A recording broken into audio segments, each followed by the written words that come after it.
Estudo do livro Questionamento Socrático para Terapeutas, Aula 3. Preparando o terreno, começando a prática socrática. Sejam todos bem-vindos à nossa série de estudos desse livro aclamado, um livro surpreendente e fundamental na nossa trajetória enquanto amantes, estudantes e psicólogos. Questionamento Socrático para Terapeutas, de Scott Waltman e seus coautores. Você que acompanhou as duas primeiras aulas já percebeu que demos passos gigantes. Aprendemos que não adianta tentar convencer o paciente na base da força argumentativa. Depois fomos olhar para as engrenagens da mente e descobrimos por que o cérebro se agarra tão ferozmente às crenças dolorosas, preferindo distorcer a realidade a ter que mudar.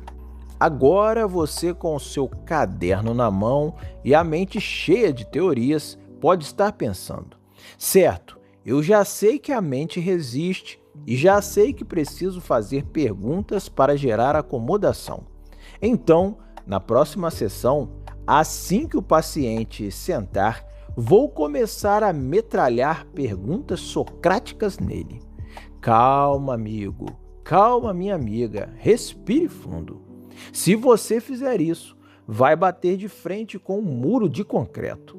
Nessa aula, vamos aprender que o questionamento socrático não é o primeiro passo da terapia. Na verdade, ele é o segundo.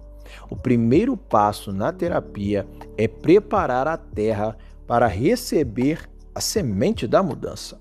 Se a terra estiver seca, dura e hostil, nenhuma semente vai germinar. Nesta aula, vamos dominar a arte de preparar o ambiente terapêutico. Vamos entender que a validação emocional é o único passaporte que nos dá permissão para investigar a mente do outro. Eu sou Jefferson Graham, estudante de psicologia e o seu melhor amigo na busca pelo conhecimento profundo da ciência da psicologia em suas várias faces. Então, pegue o seu café, ajeite os seus fones e venha comigo aprender como abrir as portas da confiança, segundo o livro Questionamento Socrático para Terapeutas. O gancho, o reflexo de conserto e o paciente que se fecha. Imagine a seguinte situação clínica. Você está atendendo Lucas. Lucas é um homem de 40 anos, pai de 2 crianças que perdeu o emprego há 3 dias. Ele entra no seu consultório com os ombros caídos, os olhos vermelhos e diz com a voz embargada: "Acabou. Eu sou um completo inútil. Não consegui segurar o emprego, não vou conseguir sustentar meus filhos. Eu destruí a vida da minha família." Como estudantes de psicologia e profissionais de saúde, temos um instinto embutido em nós que chamamos de reflexo de conserto ou reflexo de endireitamento. Nós somos treinados para aliviar o sofrimento. Então, a sua vontade imediata é consertar o pensamento distorcido do Lucas para tirar a dor dele. Levado pela empolgação das técnicas cognitivas, você se inclina para frente e diz: "Lucas, vamos analisar isso. Quais são as evidências concretas de que você destruiu a vida da sua família em apenas 3 dias? Você tem alguma poupança? A sua esposa também trabalha, não é? Não acha que inútil é uma palavra muito forte e generalista?" As perguntas que você fez são excelentes perguntas de terapia cognitivo-comportamental. Elas buscam evidências e desafiam a catastrofização. Mas o que acontece com o Lucas? Ele olha para você, desvia o olhar para o chão, cruza os braços e responde de forma monossilábica: talvez. Pelo resto da sessão, ele fica na defensiva. Ele não se sente ajudado. Ele se sente julgado, diminuído. Então, onde foi que nós erramos? O erro não foi a técnica, o erro foi o momento. Nós tentamos fazer uma cirurgia cognitiva sem antes aplicar a anestesia da empatia.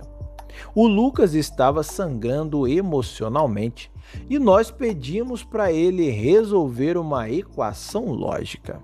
Para evitar isso, precisamos dominar o pré-requisito absoluto do questionamento socrático. A teoria descomplicada. A validação como pré-requisito. Os autores do livro Questionamento Socrático para Terapeutas são categóricos. Sem aliança terapêutica, não há diálogo socrático. E a ferramenta mais poderosa para construir essa aliança é a validação emocional. Mas o que realmente significa validar? Muitas pessoas confundem validação com concordância. Isso gera um medo terrível nos terapeutas iniciantes. Você pode pensar, se eu validar o Lucas, vou estar concordando que ele é um inútil e que a vida da família acabou. Não, de forma alguma. Validar não é concordar com os fatos, é reconhecer a legitimidade da emoção dada à perspectiva atual do paciente. É comunicar ao paciente o seguinte: considerando a forma como você está enxergando o mundo agora, faz total sentido que você esteja se sentindo assim. Quando você valida, você está desativando o alarme de incêndio no cérebro do paciente. Lembra da amígdala que conversamos na aula passada?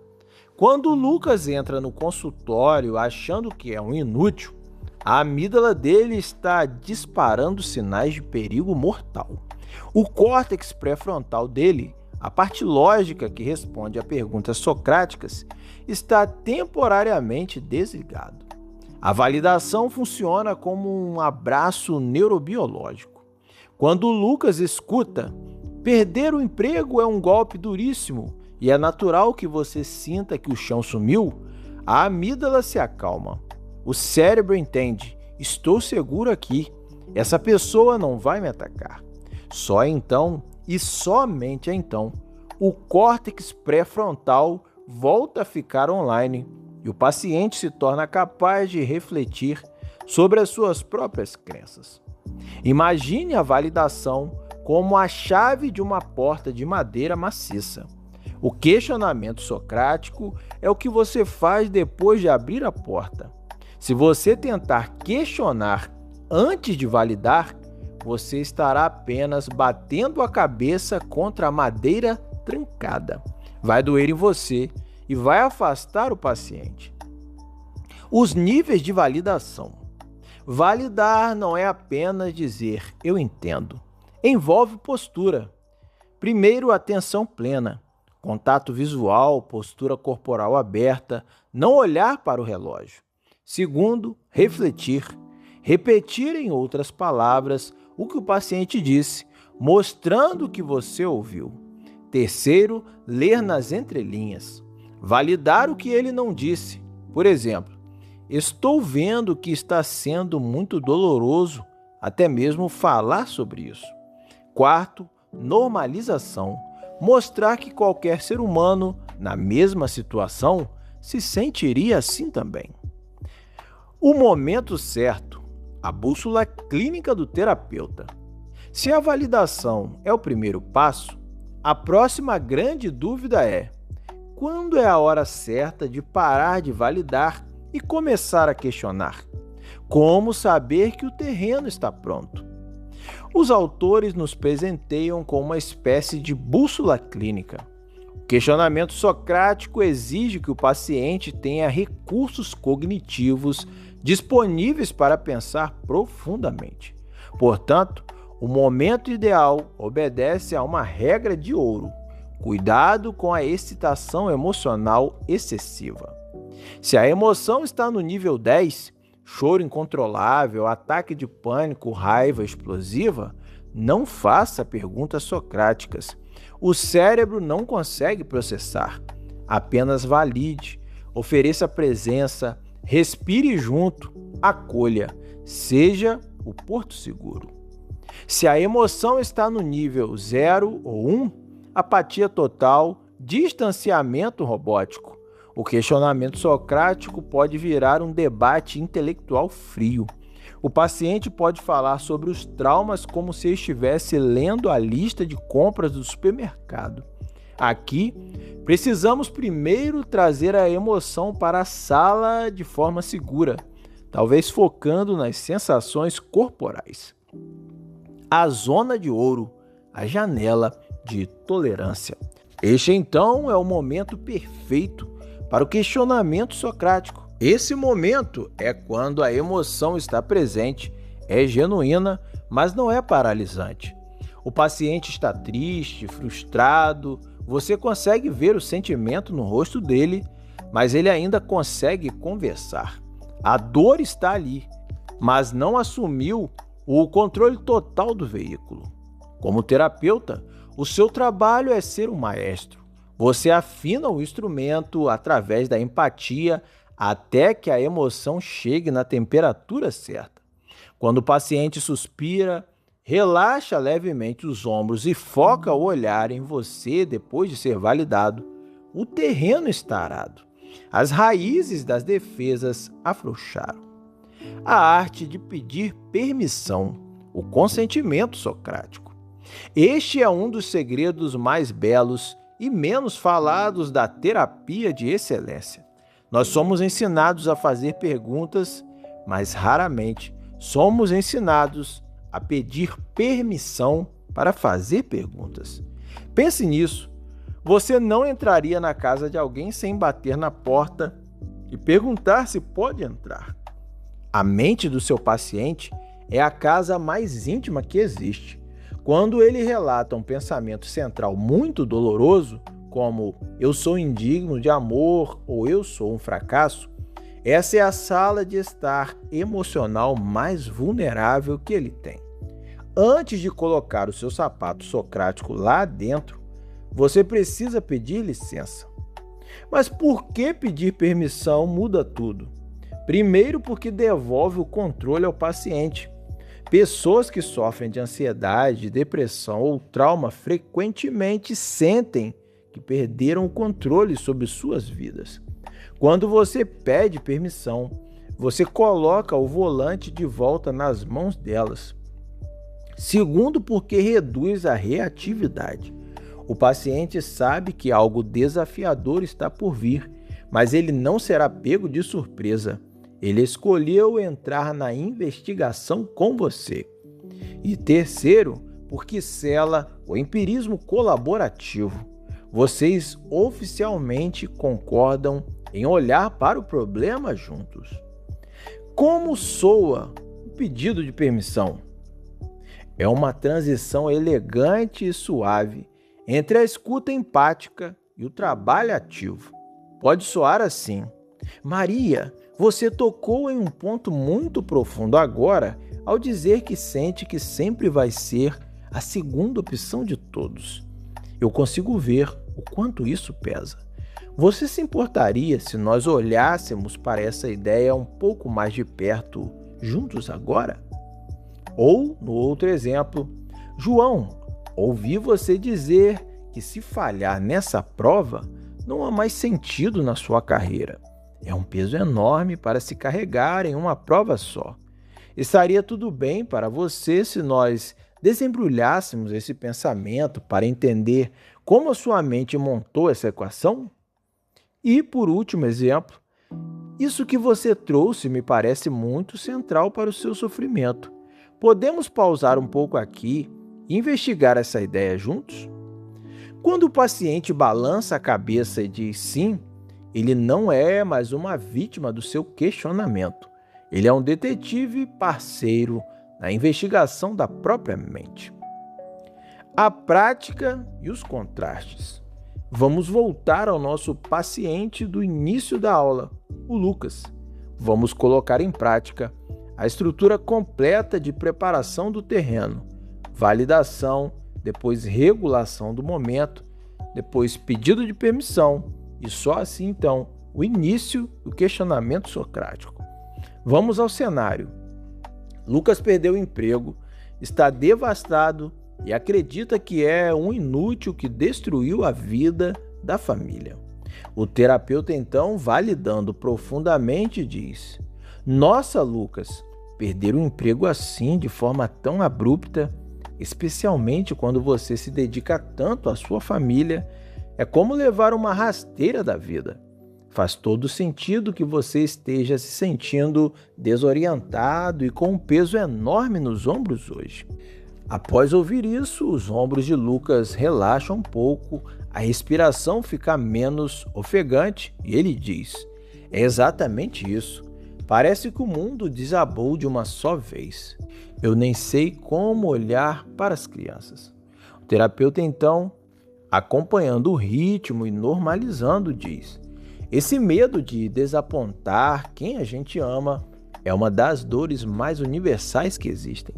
Qualquer pai no seu lugar estaria sentindo esse mesmo pavor. Como está sendo para você falar sobre isso aqui agora? Lucas então, limpando as lágrimas, diz: Dói, mas é bom colocar para fora. Eu não consegui falar isso com a minha esposa ainda. O terapeuta então, pedindo permissão, diz: Eu valorizo muito a sua coragem de compartilhar isso comigo. Você mencionou há pouco uma frase que me chamou a atenção. Você disse: Eu sou um completo inútil e destruí a família. Eu imagino que esse pensamento seja como uma âncora puxando você para o fundo. Estaria tudo bem para você se nós pegássemos esse pensamento específico agora e olhássemos para ele com um pouco mais de cuidado? Lucas, então, assentindo, demonstrando colaboração, diz: Sim, podemos fazer isso. O terapeuta, então, inicia o diálogo socrático dizendo: Certo, me ajude a entender a lógica que a sua mente está usando no meio dessa crise. Quando a sua cabeça diz que você destruiu a família, o que especificamente esse destruir significa a longo prazo? Percebe a fluidez, caro amigo, cara amiga? Não houve embate, não houve o reflexo de consertar. Houve o respeito, o acolhimento e a construção de uma ponte. O Lucas estava em um estado de quase pânico emocional e o terapeuta usou a validação para trazê-lo para a zona de ouro. Ao pedir permissão, o terapeuta garantiu que o Lucas entrasse no processo cognitivo de forma voluntária e engajada. Foi a diferença entre arrastar alguém ladeira acima ou convidar alguém para caminhar lado a lado com você. Desatando nós. O que fazer quando o paciente diz não? A vida clínica real tem nuances. O que acontece se você faz aquele pedido de permissão lindo, cheio de empatia, e o paciente simplesmente responde: Não, eu não quero investigar isso, dói muito, eu prefiro não falar mais sobre isso hoje. Neste momento, a regra número 1 é: recue imediatamente e respeite o limite. A TCC não é uma terapia de trator que passa por cima das defesas do paciente. Se você forçar a barra após o paciente ter dito não, você vai destruir a aliança terapêutica que acabou de construir. Quando o paciente nega a permissão, o que ele está dizendo é: eu não me sinto seguro o suficiente ou regulado o suficiente para lidar com isso agora. Mas como responder a isso? Abrace a resistência. Diga algo como: eu entendo perfeitamente. Algumas gavetas são dolorosas demais para serem abertas hoje. Nós não vamos mexer nisso agora. Você dita o ritmo aqui. Sobre o que seria mais confortável ou útil para você conversarmos no tempo que nos resta. Ironicamente, respeitar o não do paciente é uma das formas mais poderosas de garantir o sim no futuro. Quando o paciente percebe que você respeita as defesas dele e não vai forçá-lo a nada, a confiança no seu trabalho aumenta exponencialmente. Na próxima sessão, é muito provável que ele próprio decida tocar no assunto. Vamos a um exercício prático, o espelho da validação. Como sempre, não terminamos essa aula sem que você leve o conhecimento para o seu dia a dia. Para podermos aplicar o método socrático com maestria, precisamos nos tornar faixas pretas na validação. E a melhor arena de treino não é o consultório, é a sua vida pessoal. A tarefa socrática, então, é: nas próximas 24 horas, eu te desafio a entrar em um jejum de conselhos. Quando um amigo, parceiro ou parceira ou um familiar vier reclamar de algo com você, um problema no trabalho, uma frustração no trânsito, uma briga, o seu único objetivo será escutar e validar. Não ofereça soluções, mesmo que a solução seja óbvia para você. Não aponte o lado positivo. Pelo menos você tem saúde. Não, nada disso. Apenas use frases de validação genuínas. Por exemplo, nossa, que situação frustrante. Eu imagino a raiva que você deve ter sentido. Ou faz todo sentido você estar exausto depois disso. Observe a mágica acontecer. Observe como a pessoa se acalma muito mais rápido, como o corpo dela relaxa e como ela própria muitas vezes começa a gerar as soluções sozinha, apenas porque se sentiu verdadeiramente ouvida. Guarde essa sensação, porque é exatamente essa segurança que você levará para os seus pacientes. Nessa aula, então, aprendemos a segurar os nossos ímpetos. Entendemos que o brilhantismo cognitivo não serve de nada se a emoção do paciente não estiver ancorada em um porto seguro. A validação não reforça a doença, ela acalma o cérebro. A janela de tolerância nos diz quando agir, e o pedido de permissão transforma a terapia em uma parceria inquebrável.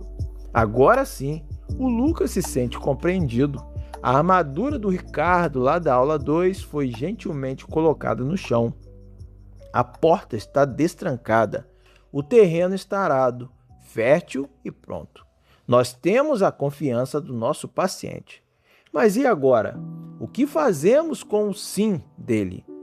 Quando ele permite que investiguemos aquele pensamento doloroso, quais perguntas fazemos? Por onde começamos? Será que existe um mapa para não nos perdermos no meio do desabafo? A resposta para isso mudou a história da psicoterapia. Aaron Beck, o pai da terapia cognitiva, desenvolveu um roteiro.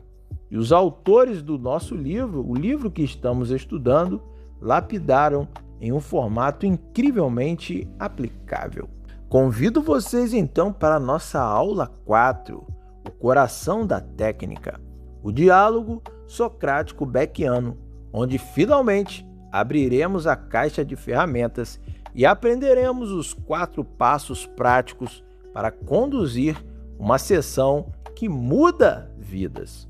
Eu sou Jefferson Green, estudante de psicologia e o seu melhor amigo na busca pelo conhecimento profundo da ciência da psicologia em suas várias faces. Deixe seu comentário aqui abaixo sobre as suas percepções sobre essa aula, sobre essa série interessantíssima, profunda e fundamental para a nossa carreira profissional na psicologia. Se inscreva no canal, curta o vídeo e coisa boa a gente compartilha. Esse é um conteúdo riquíssimo, difícil de ser encontrado de forma gratuita. E aqui nessa linguagem de estudante para estudante, onde eu aprendo e divido com você esse meu conteúdo de estudo. Compartilhe, multiplique conhecimento. Bebam a água, já vamos para a aula 4, não vamos perder tempo. Aula 4, o coração da técnica, o diálogo socrático beckiano.